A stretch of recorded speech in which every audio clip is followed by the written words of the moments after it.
अस्सलाम वालेकुम। सीखो सब कुछ में खुशामदीद। दोस्तों, आज हम सीखेंगे कि हम किस तरह बगैर किसी टेबल के कैलकुलेशन कर सकते हैं माइक्रोसॉफ्ट वर्ड में।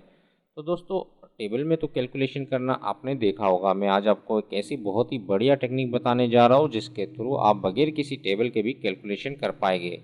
तो आइए जानते हैं कि बगैर किसी टेबल के कैलकुलेशन हम किस तरह कर सकते हैं। तो दोस्तों, इसके लिए आपको सबसे पहले प्रेस करना होगा कंट्रोल F9।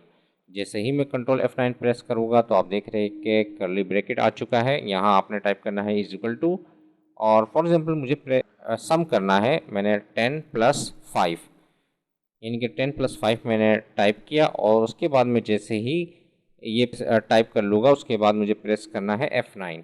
जैसे ही मैंने F9 प्रेस किया तो आप देखें उसकी कैलकुलेशन आ गई। मैं इसको कंट्रोल Z कर देता हूँ।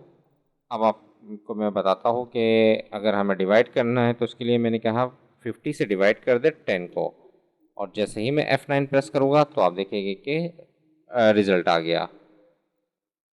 तो टेबल के बगैर कैलकुलेशन करने के लिए हमें सबसे पहले प्रेस करना होगा कंट्रोल F9। जैसे ही कंट्रोल F9 प्रेस करेंगे तो कर्ली ब्रैकेट आ जाएगा। यहाँ आपने टाइप करना है इज इक्वल टू, और कोई भी आपने सम करवाना है या सब्ट्रैक्ट करवाना है या मल्टीप्लाई करना है या डिवाइड करना है वो आप कर सकते हैं। फॉर एग्जांपल मैंने 60 डिवाइडेड बाय 3 किया, और जैसे ही मैं F9 प्रेस करूँगा तो आप देखेंगे कि 20 आ गया। तो कितनी आसानी से हमने माइक्रोसॉफ्ट वर्ड में कैलकुलेशन कर ली।